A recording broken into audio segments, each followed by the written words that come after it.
بسم الله الرحمن الرحيم قدومي كحيانك كواد برلمانك قدوميها محكمة السرع قولها وزير ردا قولها حلدبان ردا قولها قرصولك سنتر بوتان oo Puntland ku matala aqalka sare ee dawladda federaalka haddii ay joogaan xubno kale oo federaalka ka tirsan oo aanan horey u arag maamulka gobolka iyo degmada saraakiisha ciidamada dhammaan dadweynaha reer Boosaaso ee maantan xafladan ka soo qayb galay sharafta badan bahada dawladda Puntland waxaad ogtihiin dalkeennu markuu burburay dawladdii dhexe ay burburtay dadka Soomaaliyeed ee kala irdhoween waxay Boosaaso nasiib u heshay inay marti geliso dad aad u fara badan oo deegaano fara badan oo Soomaaliya ku noolaan jiray sababtaas waxaa saldhigeeda ahaa mashaariicdii ugu dambeeyay ee xilligii dawladdaas ay dhacaysay laga hirgeliyay magaalada Boosaaso oo saldhigeedu ahaa jidka isku xira magaalada Garowe iyo Boosaaso dekedda Boosaaso korontada magaalada Nakfish intaasoo mashruucu waxay ahaayeen mashruucyadii gabaabsiga ahaa ee dawladdu markay dhacaysay halka laga fuliyay waxaan rabaa si gaar ah inaan uga mahadceliyo dawladdii dhexe ee markaa jirtay gaar ahaan xubnihii deegaanadan ugu jiray oo xusul duub iyo dadaal badan u galay inay mashaariicdaas oo xilligaas cid kasta oo loo sheego halkaas laga fulinayaa ay u arkaysay waxaan suuragal ahayn iyo meel aan dad ku noolayn u dhabar adeegay waxaan si gaar ah ugu mahadcelinayaa Professor Juurille waxaan Ilaahay ugu baryayaa inuu caafimaad buuxa siiyo oo ahaa xubintii waqtiga badan ku bixisay inay mashaariicdaas hirgalaan xaqiiqdii haddii aysan jiri lahayn mashaariicdaas waan hubaa dadkii deegaanadan iyo deegaano kale oo Soomaaliya deganaa Boosaaso uma soo qaxeen waxaa sidoo kale Ilaahay mahadiisa dadkii deegaanka loogu yimid ee odayaasha isimadii dhaqanka ganacsatadii iyo bulshadii qaybaha kala duwaneed ee halka deganeed waxaan uga mahadcelinayaa sidii wanaagsanayd ee dadka Soomaaliyeed oo aan kala sooca lahayn oo aan kala heybta ahayn ee u soo dhaweeyeen waxaad ogtihiin in badan oo halka joogan ay ka warqabtaa dadka deegaanada bartamaha Soomaaliya ku nool dadka deegaanada koonfurta Soomaaliya ku nool dadkii waqooyiga ku noolaa intoodii badan ama intoodii ganacsanaysay waxay mararka ka mid ah hooy u ahayd magaalada Boosaaso oo ahayd dekedda kaliya oo furan oo adeega bulshada Soomaaliyeed meel kastay joogto gaarsiisa runtii dadka reer Boosaaso way ku amaanan yihiin waan uga mahadcelinayaa in ay dulqaadkaas iyo duruufihii adkaa oo dadkii soo maray oo aan ka mid ahaa dadkii u soo qaxay ay dadkaas runtii ay ku soo dhaweeyeen waa wax taariikhda Soomaaliyeed baalkeeda geli doono marna aan la ilaawi doonin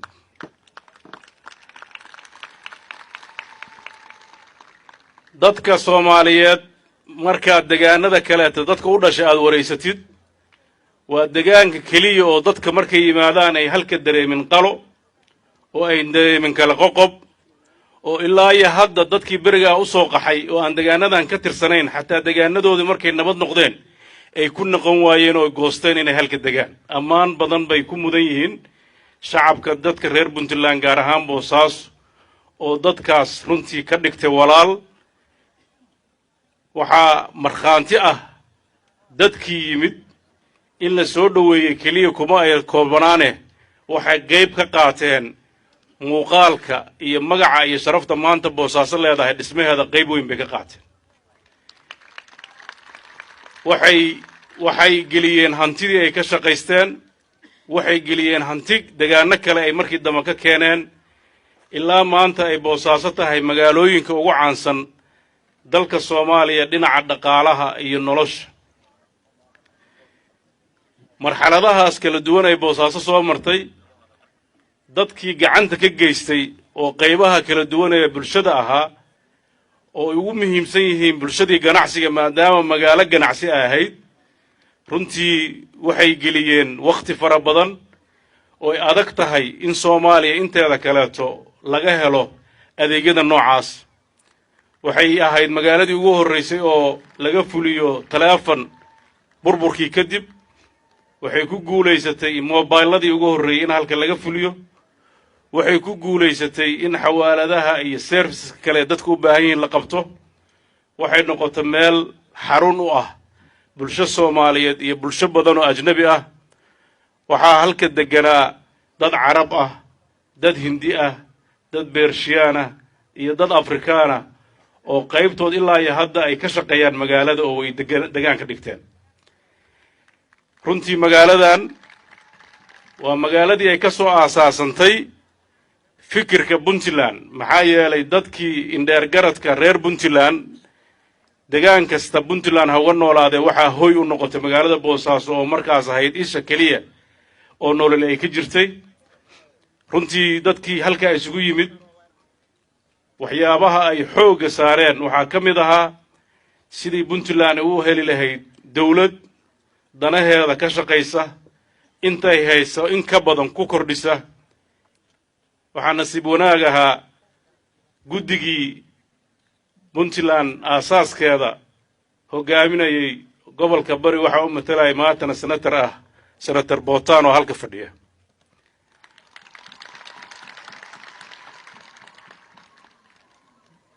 waxay soo dhaweeyeen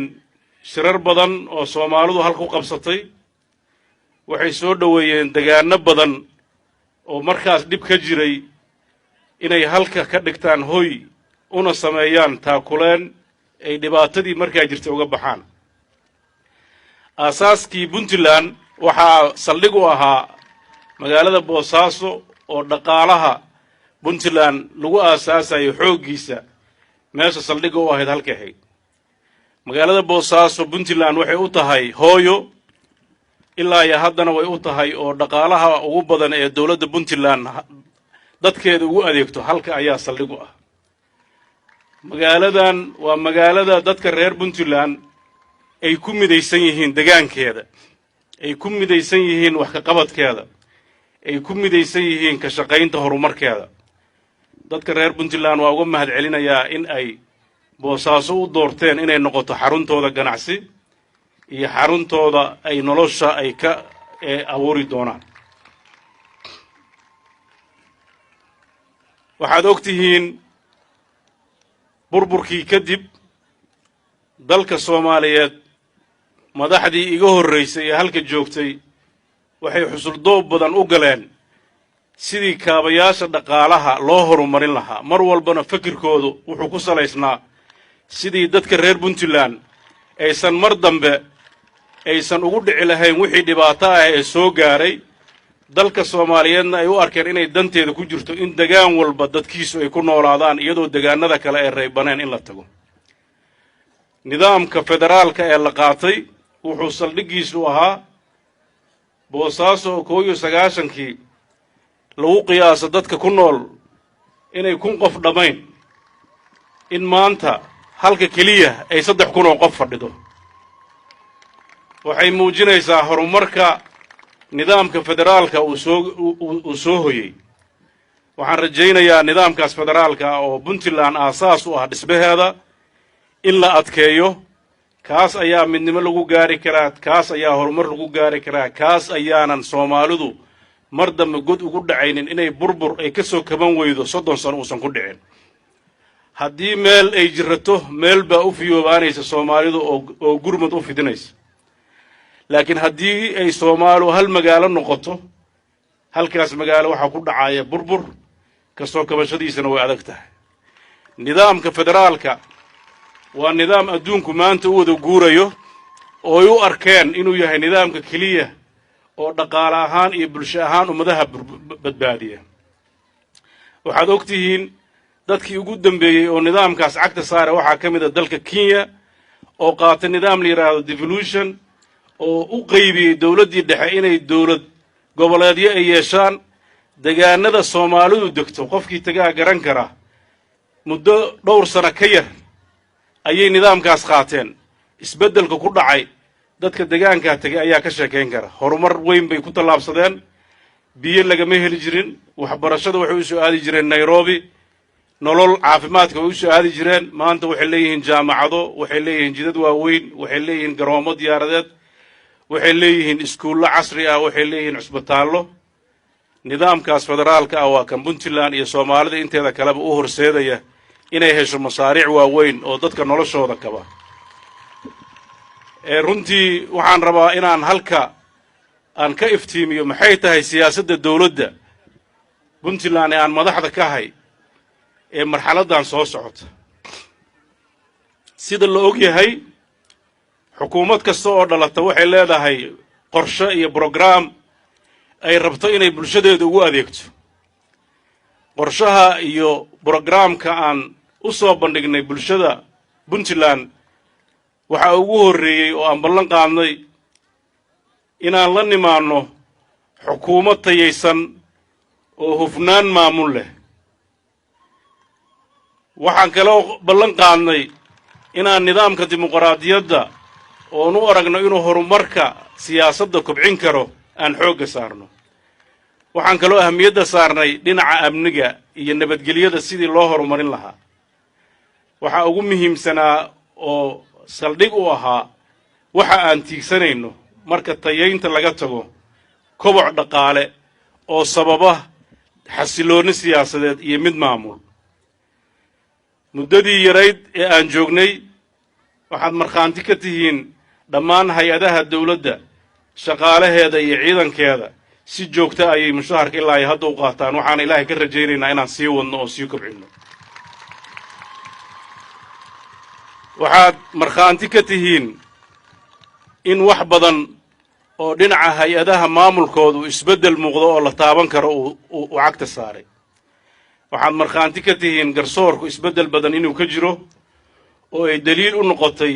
kiiska caasha iyo sida broseska loo mariyey iyo sida xorriyadda leh ee loo qaaday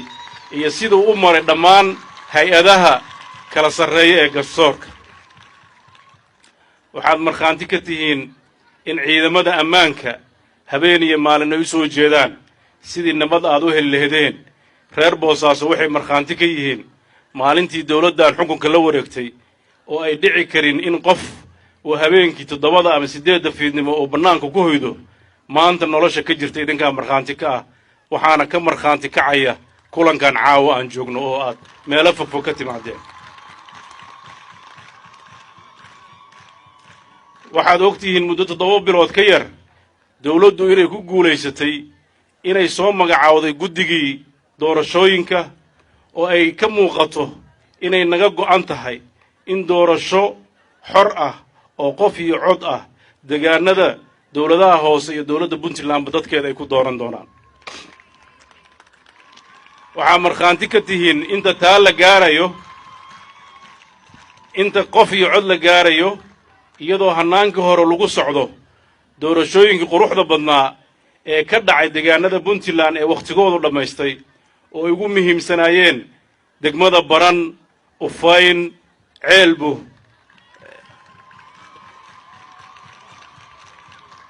iyo Xarf Buraan baa oran lahaa cafan waxaan aad ugu mahad celinayaa dadka reer Buraan iyo Baran oo gabdho gudoomiye ku xigeen u doortay waana runtii waxyaabaha ay dawladdan ku taamaysay inay doorka haweenku ay qayb ka qaataan waxaa dawladdan wasiiradeeda iyo cid badan oo mas'uuliyiin ah ku badan dadka dhalinta yar oo aqoon muddo badan lagu soo tiiriyo tacabeelaya inay dadkooda u shaqeeyaan waxaan u ogolaanay inay fursad u helaan ay ku soo bandhigaan awoodooda si ay bulshadooda ugu adeegaan siyaasadda ku aadan kobaca dhaqaalaha iyo sidii dadkan uu uga kaaftoomi lahaa ku tiirsanaanta hay-adaha deeqda bixiya dowladdan waxay u gashay dadaal dheer inay dadkeeda la wadaagto hannaan ka duwan hannaankii hore ee lagu horumarin kara dhaqaalaha laguna joogtayn karo inuu dalku xasilooni dhaqaale helo waxaan u jeesannay dhinaca maalgashiga iyo inaan ugu baaqno ganacsatada Soomaaliyeed ee reer Puntland iyo kuwa deegaanada kaleetaba oo markii aan talada nimid ganacsatada reer Puntland ay u kala tartamaysay siday u maalgashan lahayd deegaanada kaleeto ee Kenya iyo Tanzania iyo Zambia iyo Imaaraadka iyo Cumaan oo ganacsatadii faraha badneed ee halka dhaqaalaha ka helay duruufo amni iyo kaabayaal dhaqaale darteed la'aanteed ku u geysiyay inay dalka ka hijroodaan oo deegaano kaleeto ay hantidooda geliyaan waxyaabaha caqabada ah oo dawladaha Puntland isaga dambeeyay mar walba ku taami jireen waxa weeye dhinaca infrastructure-ka oo la sahlay dadaal dheer iyo madax badan oo iska kala dambeysay in garoonka Boosaaso iyo Garow uu hirgalo laakiin waxaad ogtihiin annagoo laba garoon oo labada garoon ugu caalamisan Soomaaliya ku yaal haysana haddana dadkeennu waxay u aadi jireen intay dhulka maraan si ay dibadaha u aadaan magaalada Hargeysa ka bixi jireen waxaad markhaanti ka tihiin in dhawaan ay furtay diyaaradda Ethiopian Airline safarkii duulimaadyada ugu horeeyay deegaanka Puntland oo ay ka bilowday Garowe waxaan rajaynaynaa dhawaan inay Boosaaso ka bilaabayso haddii Ilaahay idmo waxyaabaha markii aan nimida aan xooga saarnay waxa kamid ah inaan dabagal ku sameeyno mashaariicdii hore u hirgashay baadi goobno mashaariicda cusub ee halbowlaha u ah inuu dhaqaaluhu hodmo waxaan xooga saarnay inaan ka daba tagno oo ogaano sababaha hore iyo kuwii dambe aan goobjoogka u ahayn ee dekada Boosaaso hakadka ku galay sababta u ahaa runtii hakadkaas galay sababo badan oo fasamo iyo sababo amniba wuu lahaa laakiin waxaan waqti badan ku bixinay waqti yarba kadibba inaan shirkadii dekada Boosaaso inay dhisaysay inaan kala hadalno dilkii ka dhacay magaalada Boosaaso oo ulajeedadiisu ahaa in lagu wiiqo in magaalada Boosaaso aysan ka hirgelin maalgashi waxaad ogtihiin xilligii magaalada Boosaaso ee magaalada ahayd dekada Boosaaso ee keligeed ahayd deegaanka nabdoon keligiisu ahaa Soomaaliya waa ka sii baxaysaa waxa soo baxaya tartanno dekedeed waxa aad u furmay oo u kabacay oo u horumaray dekada Berbera waxa dib u habeyn iyo horumar ku socda dekada Muqdisho waxa furantay dekada Kismaayo waxa la haabanayaa dekada kale in la dhiso haddaba maxaa la gudboon dadka reer Puntland iyo Boosaaso waxay u baahan tahay tartan ka duwan tartankii hore inay la timaado dhaqaaluhu meel kasta uu jiro waa tartan cid wax iska kaasiinaysa ma jirto haddaan reer Puntland mas'uuliyiinteeda ahayn wasiirada kaabayaasha dhaqaalaha iyo ay khusayso iyo aniguba waxaan safarro ku kala bixinay dalalka Imaaraadka Shiinaha Ethiopia Kenya intaasba waxa ugu muhiimsanaa socdaallada ugu muhiimsan waxay ahayd oo aaminsannahay waxyaabaha hadda dalka ka jira oo ugu horreysay amni darrada inay qayb ka qaadatay dhaqaale xumada soo food saartay Puntland oo sida kaliya looga bixi karana aan u aragnay in la helo in la kobciyo dhaqaalaha iyo ganacsiga sababta ugu weyn ay tahay in la horumariyo kaabayaasha dhaqaalaha ee aan leenahay waxa Ilaahay mahadiisa oo aan rabin inaan ka hordhac badan sameeyo indhihiinana aad ku arki doontaan in dekada Boosaaso dhismaheedu uu dhawaan bilaaban doono isbedelkii aan filaynay la arki doono magaalada Boosaaso quruxdii iyo wanaagii iyo ahmiyadii ay lahayd dib u soo noqon doonto waxaan ku dadaalnay garoonka Boosaaso oo aan ahayn garoon kaliya inuu passenger ama dadka ay ka dhoofaan oo soo degaan laakiin ahmiyadda loo aasaasay ama sida loo qorsheeyo loo qaabeeyay saldhigiisu yahay inuu noqdo garoon waxna ka dhoofaan waxna soo degaan diyaaradaha aad ku culculus ee cargo-ga qaadan ay yimaadaan sida loo dhisay labada garoon ee kan Boosaaso iyo kan Garowe way u kala dhisaan garaysan yihiin laakiin wax dhoofintii loogu talagalay si ay u hesho Boosaaso caqabadaha yaryaroo ka dhiman inaan buuxinno ayaan ku talagalnay. waxaad ogtihiin garoonkan Boosaaso wuxuu ku bilowday lacag aad u yar oo dawladda Soomaaliyeed loo hayay oo 5 milyan ah ayaa waxa madaxdii markaa joogto waqti badan ku gelisay in wuxuun laga bilaabo. waxaad ogtihiin shirkaddii dhisaysa oo shirkad siinaysa oo weli dalka joogta oo dalkan quruxdiisa iyo fursadihiisa markii aragtay goosatay inay dalka sii joogto waxa ay ku dartay lacag ka badan 9 milyan haddaysan ka badnayn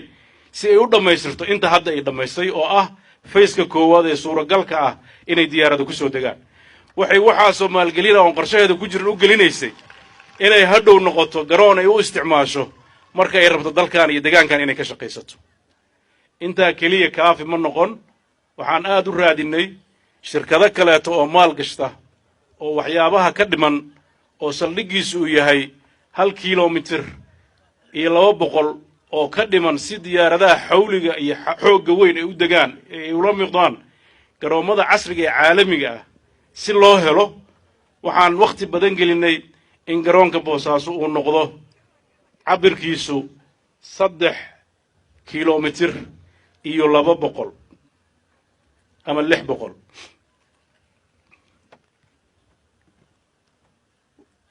waxaa ilaahay mahadiisa inay naga aqbaleen in shirkad imaaraadka laga leeyahay ay maalgeliso ku darto inta ka dhiman dhammaystirto waxyaabaha aasaasiga u ah oo terminaal cusub laakiin aasaasku uu yahay inay ku darto inta ka dhiman ee runwayga ah wax walba uu u baahan yahay si uu u noqdo garoon caalamina ay ka qabato muddo ka yar 5 sano gudaheed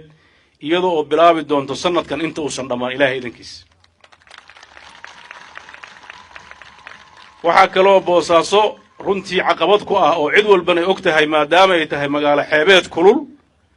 dhinaca korontada oo runtii hadda aan nalalkeeda ifsanayno laakiin aad ogtihiin dadka reer Boosaaso culayska iyo dhibka ay ku hayso inuu 1 kilowatt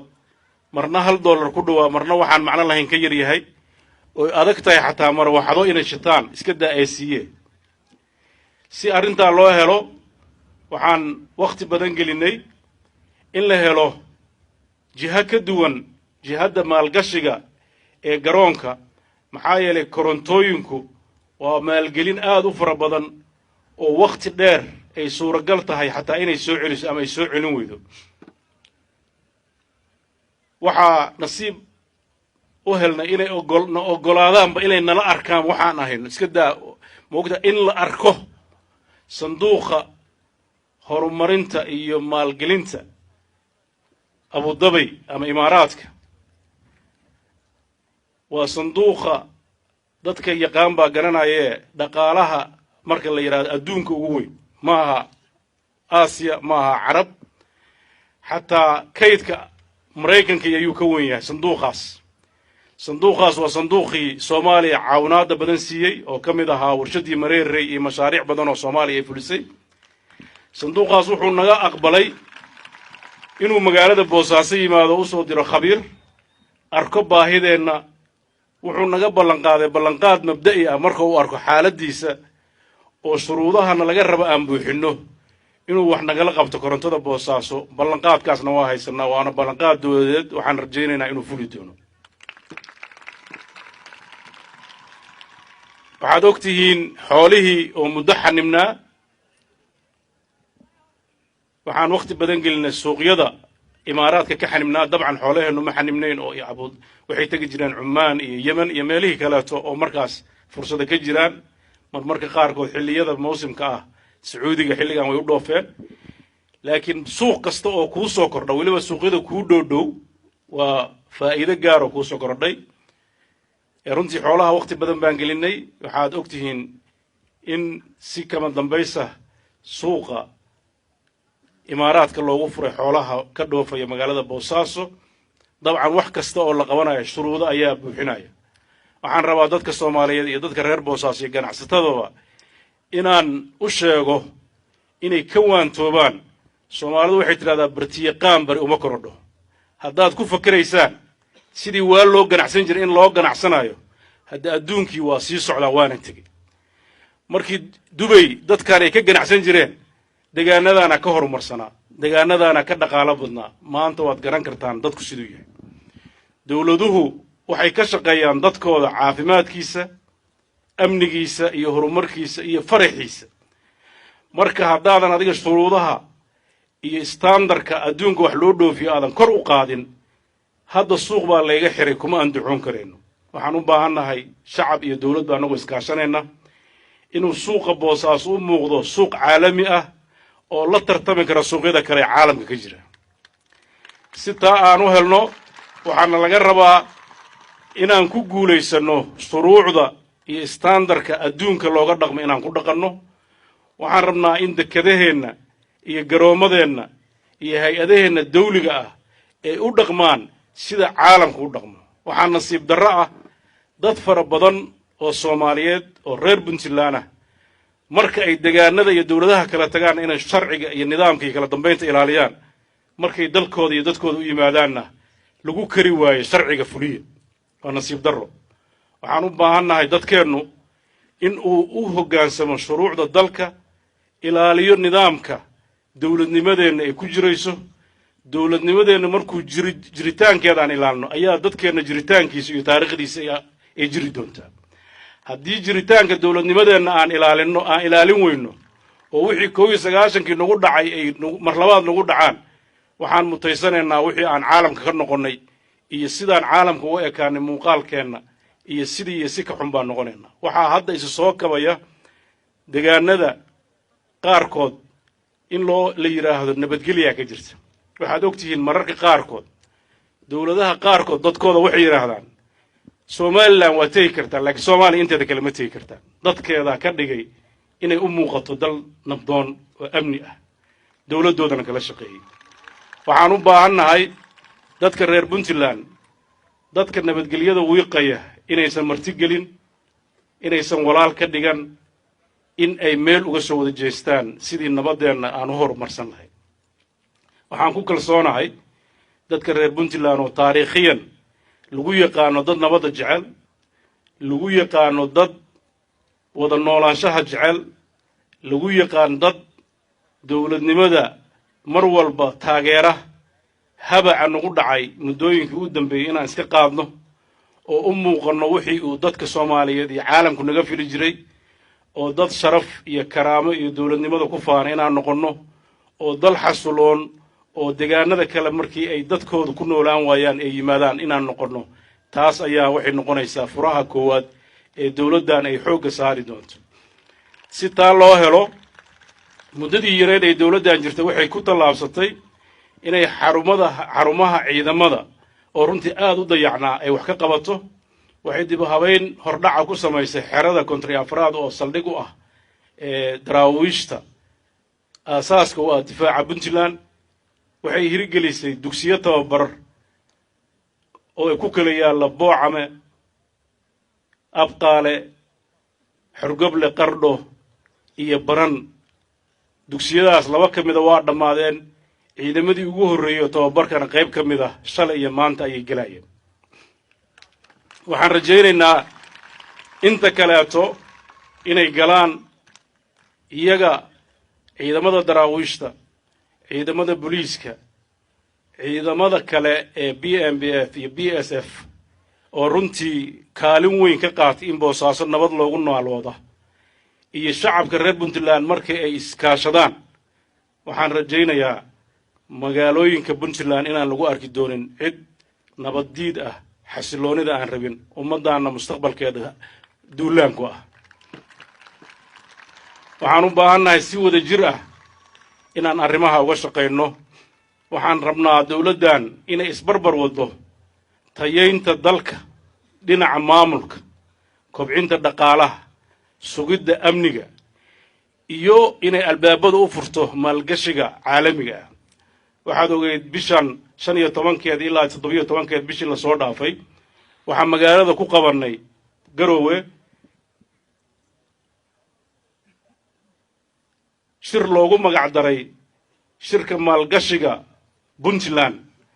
oo kii ugu horreeyay oo noociisa ah ee Soomaaliya laga qabtaa inta taariikhdeeda jirtay Soomaaliya horena loogama qaban jirin oo dawlad shuuci ahayd kadibna kay ugu horeeyay oo noocaas oo mustawahaas leebu ahaa runtii sharaf bay u tahay Puntland waxayna wax badan ka bedeshay dad fara badan oo caalamka ah waxay ku soo dhiirigelisay in ay mashaariic xaqiiqi ah la saxiixdaan dadka Puntland waxa laga fidiyay Puntland sumcad xun oo mararka qaarkood dad iyaga u dhashay ay qayb ka qaadanayaan wafdigii ganacsatada ahaa iyo dawladda isugu jiray ee maalin dhaweeyto dalka yimid markay soo degayeen aad ayay u baqayeen madaxdii soo dhaweynaysa ka warqabta maalba gudahood iyagoo aad u faraxsan oo magaalada dhinac walba uga maraya ayay yiraahdeen wixii nolol sheegaya meeye dad ayaa ku lahaa boosaaso lama tegi karo amni maaha dadkeedu dad fiican maaha horumarku ma jecla horey u diideen maalgashiga waxaan leeyahay dadkaas warxumatu shilka ah waxaan u malaynayaa in aysan noqon war habarta hal dilo oo hadda ka sheekeynay sheekho kale waxa la rabaa dadka warxumatu shilka ah in ay ka waantoobaan oo dalkan ninkii aan wax tari karin inuu waxba yeelin inuu ka shaqeeyo abaa muhiim ah waxaan aad uga xumahay in wacyigeennii bulsho uu noqday meel laga kalluumaysto dadka reer Puntland oo lagu ogaa inay dadka Soomaaliyeed iyagu hoggaamiyaan iyagu wax u sheegaan inay noqdeen dad aan warhayn oo warar aan jirin intii lagu shubto iyagoo dad waaweyn fagaarayaasha la soo istaagaya runtii arrintaas waa arrin ku noqosho u baahan waxaan ka xumahay hay'adaha dawladda iyo mas'uuliyiinta dawladdu inay gabeen inay dadkooda xaqiiqada dawladda uga warramaan waxaan farayaa dhammaan dadka dawladda mas'uuliyiinteeda ah siyaasadda u matalaya inay bulshadooda la hadlaan inay runta u sheegaan inay dalkooda inay ilaashadaan ay ku booriyaan inay kala dambeynta iyo nabadgelyada kulligeen danta noogu jirto aan ka wada shaqeyno waxaan ku kalsoonahay kulamadan iyo kulamo lamida oo furan inaan yeelan doono bulshada reer Puntland muddada aan halka joogno waxaan yeelan doonaa kulamo gaar ah oo furan oo dood furan yeelan doonta haddii Ilaahay idmo waxaan rabnaa wax walba oo dadka ku jira inaan ka shaafino waxaan rabnaa dadka dantooda inaan u sheegno dantiina inaan ka shaqeynaa noo doorateen waxaana ballan qaadaynaa inaan dantiina ka shaqeyno sida uu dastuurka iyo xeerarka Puntland ay nafarayaan kalsooni badan baa waxaan ku qabaa dadka reer Puntland wanaaga in ay yihiin kuwa u hiiliya waa dhici kartaa dadku hadda Facebook bay ku xirmeen oo waxyaabo aan jirin laakiin waxaas 95% ama ka badan dadka reer Puntland inayna qabin kalsooni badan baan ku qabaa waxaan rabaa inaan inii sheego inay dawladdaani ay ka shaqeyn doonto oo hadafyadeeda ka mid ah inay dadkeeda u horseedo xasilooni inay door ka qaadato dalka Soomaaliya sidoo nabadiisa iyo kala dambeyntiisa soo ceshan lahaa dawladda federaalka waxaa saldhig u ahaa Puntland waxaad ogtihiin oo taariikhda ku suntan inay muddo badan xukuumadda federaalka ah ee aasaaskeedii iyo xooggeedii Puntland ka baxay miisaaniyaddeeda ahayd miisaaniyad Puntland laga kabaayay ilaa ay haddana waxay diyaar u tahay inay Puntland gacan ka geysato sidii dawlad federaal oo sax ah u dhismi lahayd waxaad ogtihiin markii doorashadu dhacdayba waxaan isugu yeernay dhammaan dadka Soomaaliyeed ee madaxda Soomaaliya ah meel kasta ay joogaan hadday ahaan lahaayeen dawladaha xubnaha ka ah dawladda federaalka ah iyo hadday ahaan lahaayeen golayaasha dawladda federaalka ah iyo hadday ahaan lahaayeen xubnihii madaxdii sharafta lahayd ee dalkan muddooyinka kala duwan u soo shaqeysay intoodaba waxaad ogtihiin 26 January waxay ku kulmeen magaalada Garowe waxaa ka dhacay isu soo bax taariikhi ah oo hortiis aan uga dhicin Soomaaliya waxaa runtii uu u noqday dariiq in dadka Soomaaliyeed ee danahooda ka shaqeeyaan oo ka wada hadlaan waxaa ka soo baxay halkaas in lagu ballamo shir in bisha saddexaad dib la isugu yimaado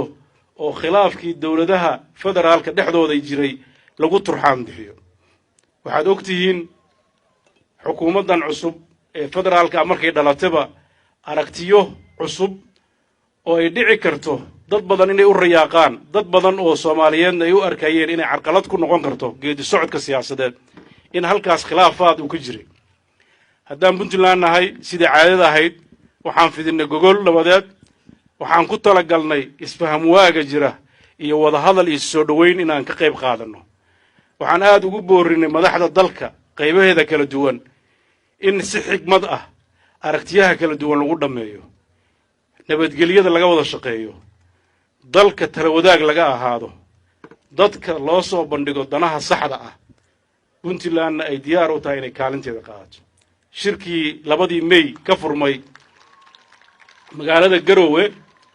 oo madaxda dalka isugu timid falanqayn dheer nasiib darro ma aysan noqon in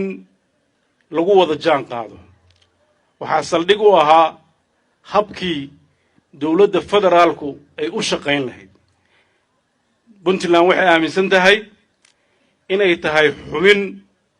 aasaasi ah dawladda federaalka sida dastuurku dhigayo dawladdu waa in ay ka mid noqotaa dawladda federaalka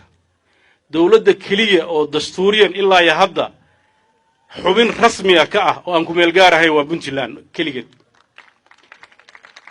maxaa yeelay Puntland markii federaalku aasaasmayay way jirtay waxbay ka dhistay dastuurkay ku dhigan tahay sida ay u shaqaynayso xubnaha kale ee aasaasmay ilaa iyo hadda kama aysan bixin nasiib darro sidii la doonayana loogama shaqayn waxaan rajaynaynaa in arrimahaasi ay noqon doonaan arrimo wax badan tara waxaad ogtihiin maalmihii la soo dhaafay waxaa shalay maanta waxaa ka furmay magaalada Muqdisho shir la yiraahdo shirka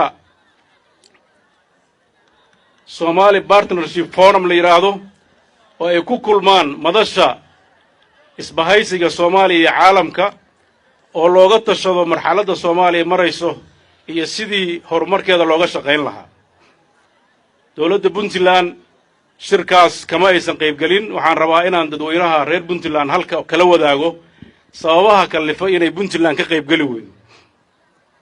maadaama Puntland ay ahayd hooyadii federaalka maadaama ay Puntland ay ahayd xubin aasaasi u ah midnimada Soomaaliya iyo federaaleynta iyada iyo xubnaha kale ee dawladuhuna ay arintaa ka sameeyeen waxaan aad uga xunnahay shirka noocaas inta la eg in Puntland aan laga talagelin in Puntland baraha bulshada ay ka aragtay ajandaha shirka iyo sidoo u dhigan yahay inay Puntland ay ka aragtay waxa la yiraahdo communique ama wixii ka soo bixi lahaa shirka oo diyaarsan waxaan ka xunnahay markii aan hubsanay inay arrimahaas sidaas u jiraan oo aan tala ku lahayn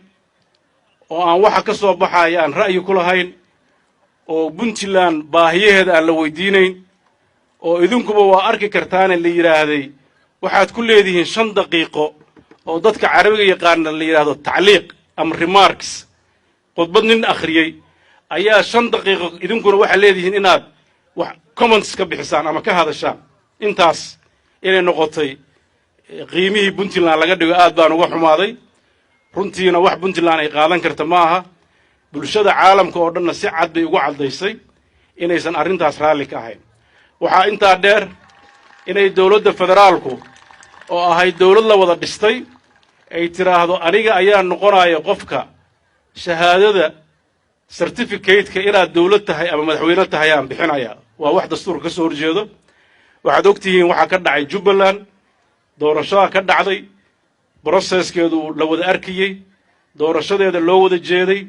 waxa ay dawladda federaalku diiday in ay nidaamkaas aqoonsato shirkan hadda dhacaya wuxuu dib u dhacay muddo sanad ka badan October-tii hore inuu dhacahay waxa dib loogu dhigay doorashadii koonfur galbeed oo markaas la rabay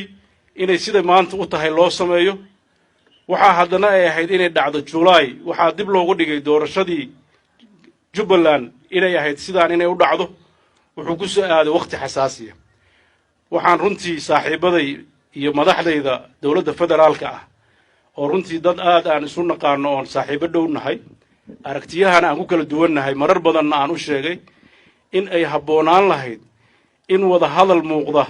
oo furan la geliyo dalka Soomaaliya waxaan aad u dareemayaa dad fara badan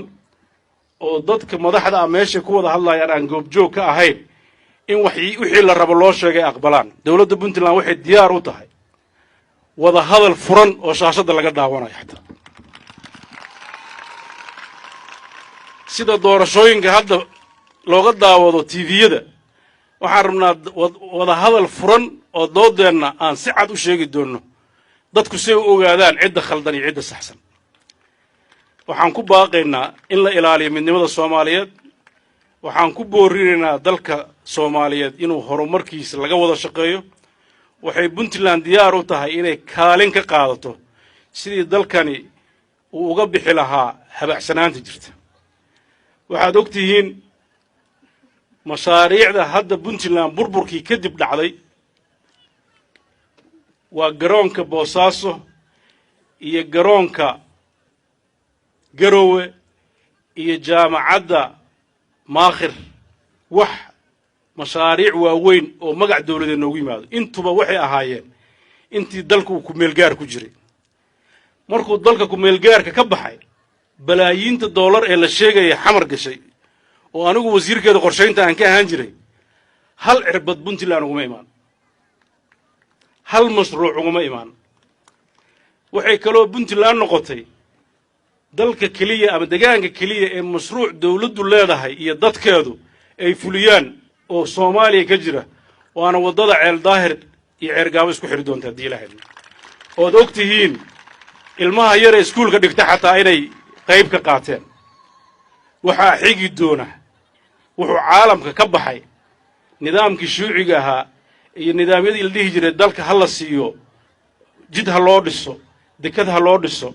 mashaariicdaas way dhamaatay waxaad ogtihiin waxa socda waa mashaariic maalgashi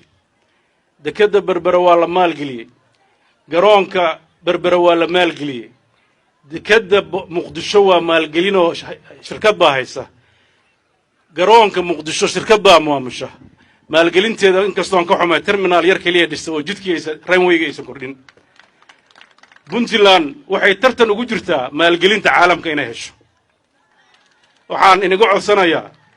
anu waxaan heli karay intaas ay noqdeen ninkii karo maalgelin hayana waxaan rabaa inuu Puntland u soo bandhigo u keeno dawladda Puntland wax allaale iyo cid kasta oo rabta dalkan inay maalgeliso albaabadeeda u furtay sharcigii maalgelinta wax ka bedeshay waxay diyaar u tahay dalkan dadka geeska Afrika iyo dadka caalamka ee danaynaya inay ka manaafacaadsadaan waxaan kula dardaarmayaa dadka reer Puntland inaysan noqon dadka reer miyiga maamaade ku maamaahan dhuugu geedahana ma cuno geelonu kama daaqo dad barwaaqada iska dul fadhiya yeynaysan noqon waxaan u baahanahay barwaaqada aan dul haysanno inaan annaguna ka manaafacadsado ciddii ka manaafacaadsanayso oo aan wax ka helaynana ay nala manaafacaadsato Puntland waxay ogolaatay in deegaanadeeda la soo dego waxay ogolaatay dadkeedu inay ka shaqaystaan waxaad ogtihiin dukaamadii magaalada ku yaalla waad ogtihiin dadka walaalaheenna ee koonfur galbeed ka yimid baa xooggoodii maal gashaday soo saas ma yaa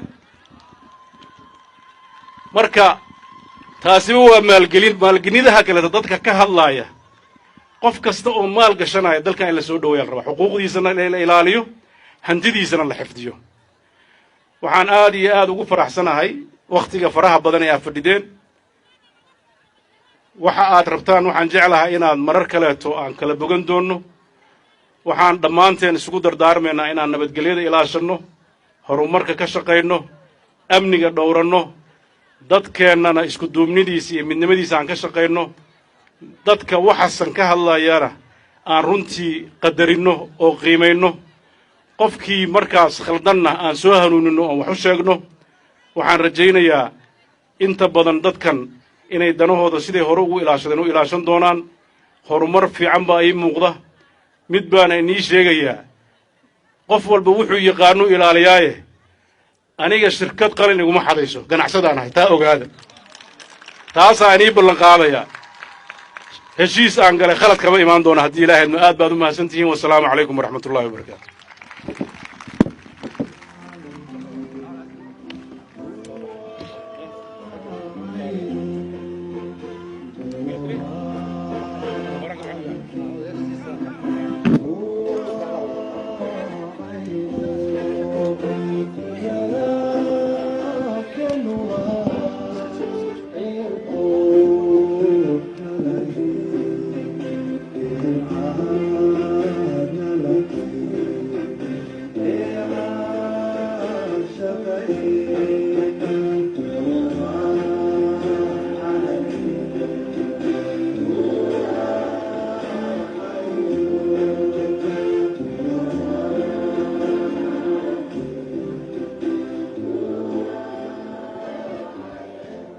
aad ayaa u mahadsan tahay madaxweynaha dowladda Puntland mudane Siciid Cabdullaahi Dani khudbadda taariikhiga ah ee aad jeedisay hadalka muhiimka ah sida 3,500 ee qof ee caawa halkan Boosaaso jooga oo madaxweynuhu warbixin ayuu siiyay dheer oo uga waramay waxqabadyada arrimaha horumarka iyo isbedelada muhiimka ah ee dalka ka socda aad baa u mahadsantihiin inaa istaagteen astaanta qaranka fadlan fariista madaxweynuhu dadka ayuu salaamayaa marti sharafta ayuu madaxweynuhu salaamayaa qof walbana meeshiisa ugu imanaya aad iyo aad baa u mahadsantihiin aad iyo aad baa u mahadsantihiin madaxweynuha oo shir le ayaa aan goordhow sagootin doonaa nidaamka iyo kala dambeynta iyo hab socodka aan ilaalino kooxaha amniga iyo kooxaha farsamada iyo kooxaha maamuuskana aan la shaqeyno fariista fadlan fariista aad baa u mahadsantihiin reer Boosaaso aad baa u mahadsantihiin bulshada gobolka bari madaxweynuhu wali dadweynaha ayuu salaamayaa sawirro wadaag ayaa lala gelayaa madaxweynaha dowladda Puntland mudane Siciid Cabdullaahi Dani weli dadka ayuu salaamayaa waa mahadsantihiin reer Boosaasood waa mahadsantihiin bulshada gobolka bari cuqaasha waxgaradka odayaasha dhaqanka iyo mas'uuliyiinta kooxaha maamuuska ayaa dhaqdhaqaaqa sugaya kooxaha amniga la shaqeeya ciidamada amniga la shaqeeya madaxweynaha ayaa shir muhiim ah leh oo aan fasaxaynaa wax yar madaxweynaha ayaa shir muhiim ah fasaxaynaa kooxaha suugaanta iyo waxaan isaga gudbaynaa dhalinyarada iyo qaybaheena kale waa isii socon doontaa xafladdu laakiin madaxweynuhu maadaama shir aadayo fursad baan siinaynaa inaan fasaxno dhaqdhaqaaqa ha la ilaaliyo kooxaha amniga ha lala shaqeeyo kooxaha maamuuska ha lala shaqeeyo ciidamada amnigu way joogayaan halkan nalku wuu sii darnaanayaa ilaa iyo qofka u dambeeya oo halkan uu ka tegayo isagoo gurigiisii tegaya isagoo nabad qaba aad baan ugu mahad celinaynaa laamaha amniga sida amniga u adkeeyeen madaxweynaha dowladda Puntland mudane Siciid Cabdullaahi Dani ayaa haatan shacabka sii dhexmaraya gacan qaadka sawir wadaaga kalgacaylka boholyooga salaanta way socotaa madaxweynaha ayaan sagootinaynaa idinkana fariista fadlan fariista aad baa u mahadsantihiin kooxda mahuraan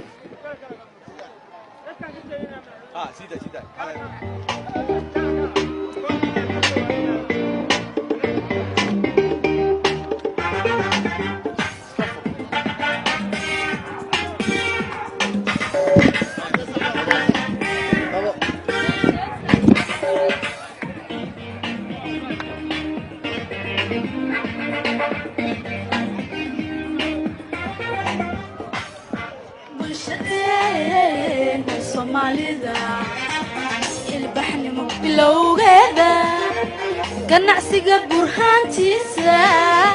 baladkan ka soo gaaranay bandar qaasiso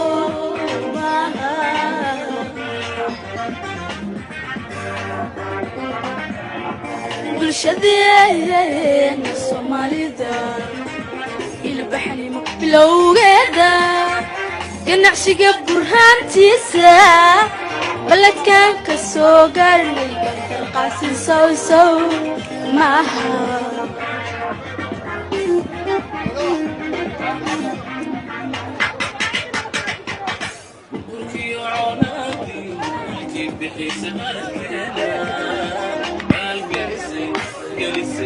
gelisay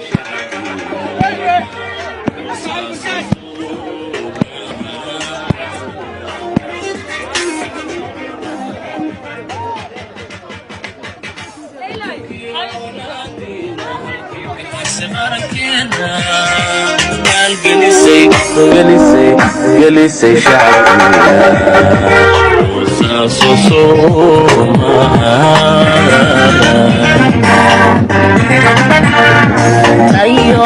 maalintay dilatay bayaa ilaga guriye markastoo muhimin oo ah si abayla uga dhowno baritaanka gacalkeena inaga u baahnayne markay badatay maaligelitu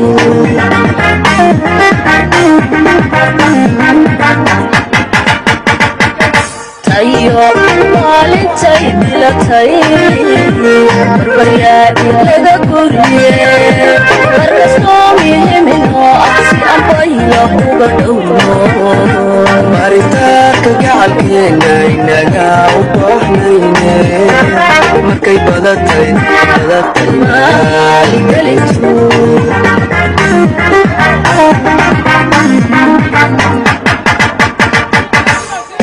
erbod ay kudaamaya banka hoola laga dhoofyo ay daheenu ina siisay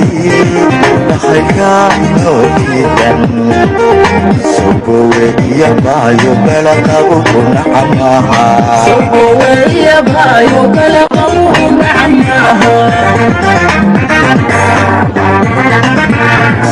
erbod ay kudaamaya banka hoola laga dhoofyo ay daheenu ina siisay